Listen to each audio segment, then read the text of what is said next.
Дикий Запад всегда привлекал своей брутальностью, приключениями и огромными золотыми приисками. В детстве каждый мальчик мечтал стать ковбоем, надеть на голову шляпу, засунуть в кобуру заряженный револьвер, оседлать жеребца и ускакать на нем в закат. И пока все прутся от Red Dead Redemption 2, я спешу вас ошеломить, ведь еще в далеком 2005 году уже была выпущена игра про ковбоев. Это, можно сказать, RDR 2 твоего бати, которая уже стала классикой. Знакомьтесь, Ган.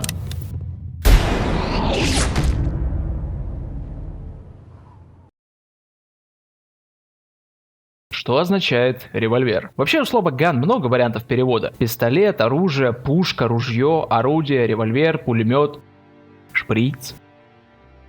Но в контексте этой игры очевидно, что револьвер. Даже на упаковках компакт-дисков в те года, когда я покупал лицензионные пиратские диски, на них было написано револьвер. Как я уже сказал, игра была издана в 2005 году компанией Activision, которая не нуждается в представлении, а разработала игру компания Neversoft, уже прославившаяся на тот момент своими играми про симулятор скейтборда Tony Hawk, ну и Спайдерменом для первой плойки. Создание GAN для разработчиков было чем-то новым и откровенно рискованным шагом, ведь компания, которая всю жизнь делала игры исключительно про экстремальный вид спорта, вдруг решила сделать киношный вестерн. Готовность к чему-то новому — это хорошо. Делать всю жизнь одно и то же не круто. Хотя Ubisoft делать одно и то же, видимо, надоест где-то после 200-й части Ассасина. Забегая немного вперед, скажу, что риски себя оправдали, и у Neversoft получилось сделать хороший боевик. А все потому, что была набрана команда хороших профессионалов. Музыку к игре писал Кристофер Ленардс, обладатель Грэмми. Для тех, кто не знает, что такое Грэмми, это что-то вроде Оскара, только в музыке. Также Ленардс получил несколько наград за саундтрек к игре Medal of Honor Rising Sun. Не поскупились и на актеров для озвучки персонажей. Главного героя озвучил Томас Джейн. Также в озвучке присутствовали Лэнс Хендриксон, Крис Кристоферсон и Рон Перлман. А сценарий к игре писал Рэндалл Дженсен, автор сценария к фильму «Маска Зорро». А потому и сюжет игры получился качественным. Сюжет игры перекликается с известным кинофильмом «Золото Маккены», представляя собой авантюрный боевик в декорациях Дикого Запада и рассказывая о поиске затерянного золотого прииска, открытого еще в 15 веке испанскими конкистадорами, но впоследствии утраченного. Действие игры разворачивается в 1880-е годы в штатах Монтана и Нью-Мексико. Уже со старта нас знакомят с главным героем по имени Колтон Уайт, который живет со своим отцом Недом. Нихуя себе, блядь. Давай, заебал ты, ёбаный шашлык.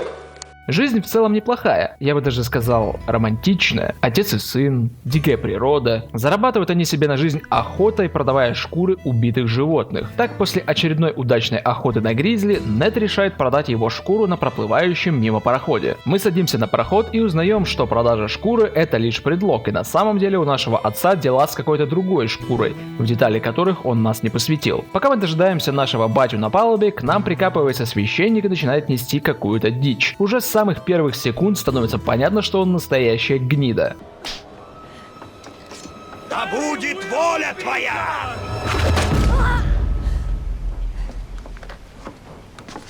Типичный священник.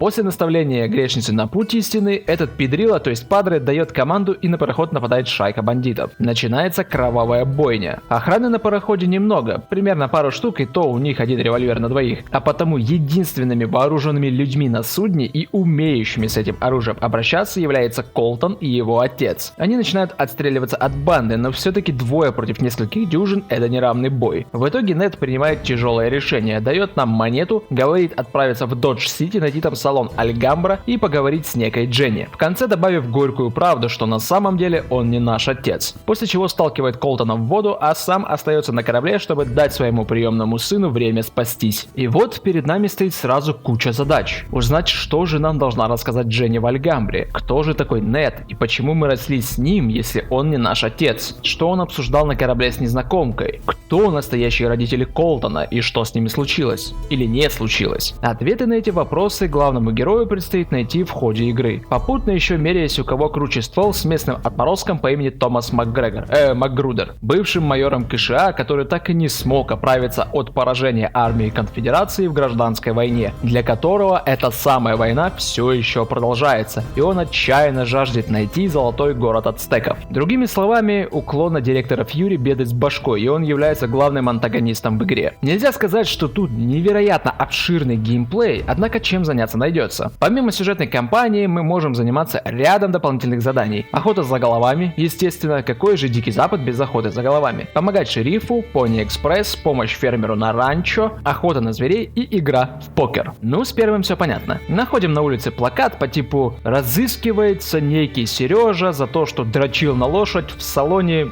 перед священником». Надо найти и наказать. Но даже такие задания будут разными. На некоторых плакатах будет написано «живым» или «мертвым». Это значит, что вы можете шлепнуть засранца или доставить его живым шерифу. На ваше усмотрение.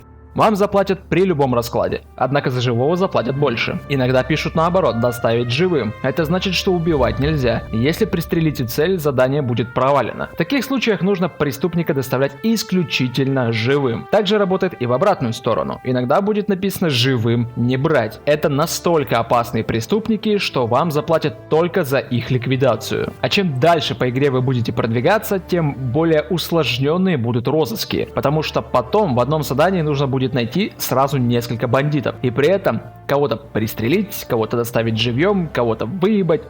Ну вы поняли. Помощь шерифу — это то же самое, что и охота за головами, только работа не в поле, а в городе. И предлоги для этих квестов сделаны глупо. В городах всегда тишь да гладь. Никаких перестрелок и потасовок нет. Но как только мы подойдем к шерифу, и он попросит нас его подменить, потому что ему буквально вот прямо сейчас, прям вот очень сильно нужно сходить посрать, иначе он умрет от рака, начинается движуха. Как только за шерифом закроется дверь сортира, в городе начинается тотальный пиздец. Банды начинают войну стенка на стенку. Нужно спасать шлюх от местных отморозков. Пара бандосов не поделили шмару в салоне и начали перестрелку. В трактире закончилось виски, алкашей это не устроило и началась пальба. Какой-то баклан решил продырявить водонапорную башню или поджечь здание. Все это дерьмо разгребает Колтон. А как только наша усатая кокетка закончит дрестать и вернется на пост в городе, снова все спокойно. Пони Экспресс — это местная доставка Глова или Яндекс, кому что ближе. В этих заданиях все, что нам нужно будет сделать, это из пункта А доставить что-то на время в пункт Б. И предлоги для этих заданий самые тупорылые в игре. Например, одному типу жизненно необходимо похавать, иначе он умрет через 20 секунд от голода. И нам нужно сгонять к торговцу и купить ему чизбургер. При этом чувак находится буквально в 50 метрах от торговца. Но ему все равно нужен курьер, чтобы получить еду. Или у лошади через 36 секунд на заднем копыте отлетит подкова, и нам срочно нужно скакать к кузнецу за новой, пока не произошла эта непоправимая катастрофа. Времени дается очень мало. Вы практически всегда будете приезжать к цели за 2-3 секунды до окончания таймера. На ранчо чиловые квесты по выпасу коров. Мы просто помогаем фермеру по хозяйству, отвозя их на пастбище и возвращая обратно. Управление простое и примитивное. Пугаем скотину кобылой слева, она бежит вправо. Пугаем скотину справа, она бежит влево. Иногда нам дадут пострелять по волкам, которые захотят сожрать коров, но в основном это человые квесты без оружия. Охоту на зверей дают индейцы, и это особые задания. Во-первых, мы будем охотиться на редких животных, которых нельзя встретить в мире без задания. Вдобавок, это единственное задание в игре, где на компасе не будет метки, куда идти. Нам придется самостоятельно выслеживать животных по подсказкам индейца. А во-вторых, их нужно убить исключительно из лука. Даже если вы разрядите весь барабан из револьвера, животному ничего не будет. Оно просто убежит, и придется его искать по новой, или ждать какое-то время его респа на этом же месте. Но если вы всадите ему занозу в задницу из лука, то он умрет. Игра в покер самое простое, что есть из доп-квестов. Заваливаемся в Альгамбру в Додж-Сити или в казино в Эмпайр-Сити, рубимся в техасский холдем, выигрываем и получаем деньги. За все дополнительные квесты мы, конечно же, зарабатываем доллары и вдобавок прокачиваем своего персонажа. Охота за головами и помощь шерифу улучшает нашу точность, скорость перезарядки, урон и все, что связано с оружием. Пони Экспресс, ранчо и все задания на лошади прокачивают нашу верховую езду. Эта прокачка не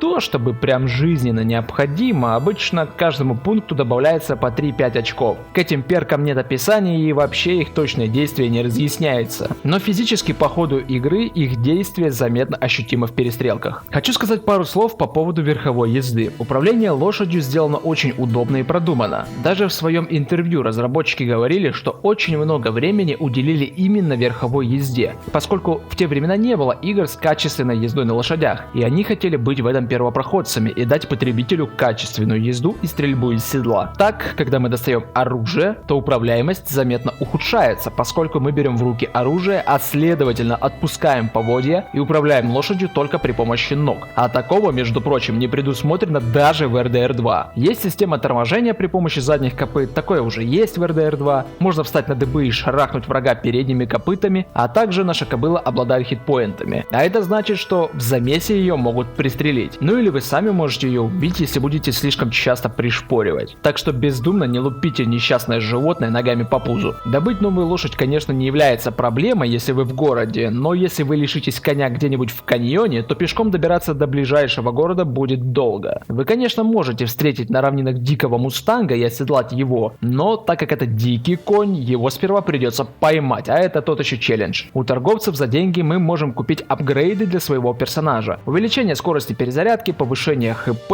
увеличение объема бутылки. Нет, Колтон не сидит на бутылке, он из нее пьет. Хотя, может, сначала сидит, а потом пьет, чтобы было вкуснее. Это не важно. Дело в том, что роль аптечки здесь исполняет бутылка виски, размер которой измеряется объемом бутылки. Для того, чтобы восполнить здоровье, Колтону нужно сделать глоток горячительного напитка. Вот мы и покупаем увеличение объема, чтобы носить с собой не чекушку, а пару литров вискаря. Также у торговцев мы можем приобрести полезные инструменты в виде ножа для скальпа и кирку. Нож для скальпа нужен для нарезки овощей. Да нет, конечно, он нужен для того, что написано в названии. Мы можем снимать скальп как с мертвых врагов, так и с еще живых. Ходили слухи, что разработчики хотели сделать это еще одним источником дохода. Должна была быть функция продажи скальпов индейцам, но эту функцию так и не добавили. Так что срезание полбашки врагам остается сугубо фановым занятием.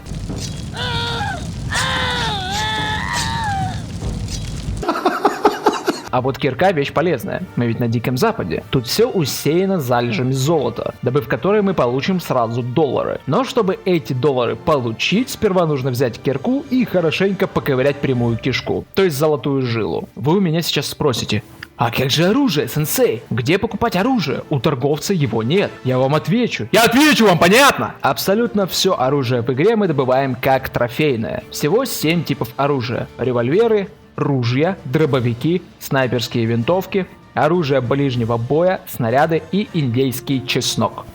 То есть лук. Револьверы мы получаем, когда убиваем какого-то влиятельного говнюка или главаря банды, после чего присваиваем себе его пистолет. Все остальное оружие мы тоже получаем по мере прохождения игры. Где-то также присвоим как трофей, где-то найдем, друзья подарят. Кроме лука. Он не улучшается, и это логично. Как вы себе это представляете? Как палку с веревкой поменять на более крутую палку с веревкой в 1880-м? Поэтому меняются только стрелы. Сперва будут обычные, потом горящие, и в конце концов стрелы с динамитом, который так нагло потом сплагиатит Рэмбо. Стреляем врагу в зад стрелой с динамитом, и его пукан начинает знатно бомбить. Весьма красочная вещь, я вам скажу. Каждое новое оружие своего типа лучше предыдущего, ясное дело. Колтон пользуется всем оружием, и носит он его в жопе как серьезный Сэм, без каких-либо визуальных эффектов. Из визуала у нас только револьвер на поясе висит, и пользоваться придется тоже каждым видом оружия. Винчестеры хорошо работают на средних дистанциях, дробовики на ближних, снайперские винтовки на дальних, ножи, томагавки и сабли в ближнем бою. Ну а еще они пригодятся, чтобы брать живой щит или захватывать преступника живьем для шерифа. Коктейли Молотова и динамитные шашки для устранения большого скопления врагов. Лук. Ну, он как бы и нахуй не нужен. Ну ладно, на самом деле он пригодится в моменты стелса, которых в игре будет аж один. И то, этот стелс очень быстро перерастет в мощную перестрелку. Короче, лук — это оружие сугубо на любителя. Из обязательного он будет нужен только во время охоты на зверей по заданию индейца. И реально пару раз в сюжетной миссии, в остальных случаях этот бамбук чисто на любителя. Ну а револьвер — это наш верный друг на все случаи жизни. Это единственное оружие в игре с бесконечными патронами. Барабаны, конечно, придется перезаряжать, но общее количество бесконечное. Но самое главное, что под них заточен скилл Колтона. Он всего всего один в игре, и он читерский. Скоростная стрельба, которая расходует шкалу концентрации. Во время ее активации включается режим слоумо, в котором повышается урон револьвера, появляется автонаведение на противников, и вдобавок патроны в барабане не заканчиваются, пока этот режим активирован. Пополнять шкалу концентрации можно просто убивая врагов, ну или пострелять по китайцам в Empire City. Кстати, разработчики настолько заморочились, что даже смогли найти оригиналы оружия, которое есть в игре, и на стрельбищах записывали звуки выстрелов для игры. Даже ядровую пушку отрыли. За это отдельный респект. Любителям эстетики и красивых закатов будет на что посмотреть в Ган. Хоть игре уже 18 лет, местные пейзажи не растеряли своей привлекательности. Сам по себе здешний мирок совсем крохотный. Из одного города в другой можно доехать верхом за 1 минуту 20 секунд. Я замерял. А их всего 2 в игре. Городов я имею в виду. Но в такой мелкий мир Neversoft умудрились засунуть целых 2 штата: поля, луга, ранчо, каньоны, паромную переправу, рудниковые шахты, деревню индейцев, бандитский форт, железную дорогу, равнины, озера, и при всем этом разнообразии где-то еще есть затерянный золотой город ацтеков. Учитывая до безобразия маленькую территорию мира Ган, это невероятное разнообразие. Все эти биомы усеяны уймой шорткатов. Это верное решение, иначе не удалось бы уместить столько территорий на такой мелкой карте. Было бы просто невозможно везде перемещаться, что-то пришлось бы убрать. А путешествуя по Дикому Западу, с вами могут произойти мини-события. На вас могут напасть бандиты на какой-нибудь равнине или пума в каньоне. Менять внешность персонажа нельзя, однако Колтон будет менять свой облик по мере прохождения сюжетной линии. В зависимости от того, на какой вы сейчас голове, он будет менять одежду. Что мы имеем по итогу?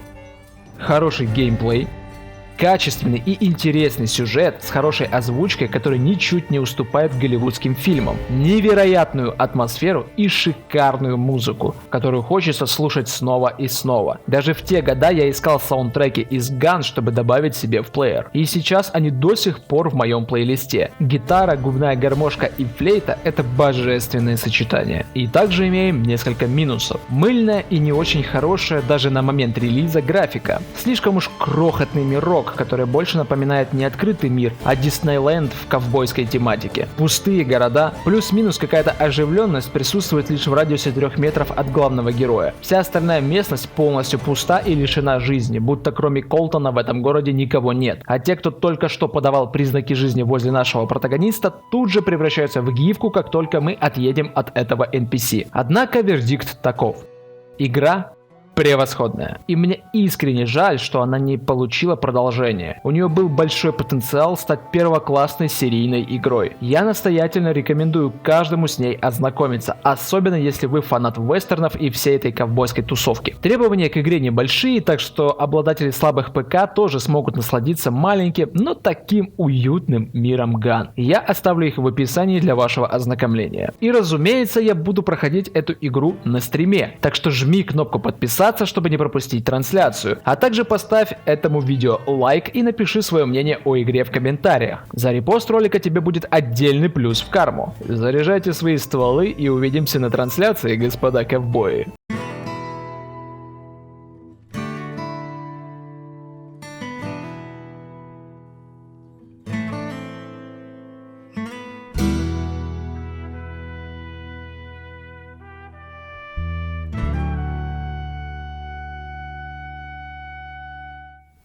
Слишком уж крохотный мирок, который больше напоминает не открытый мир, а Диснейленд в ковбой...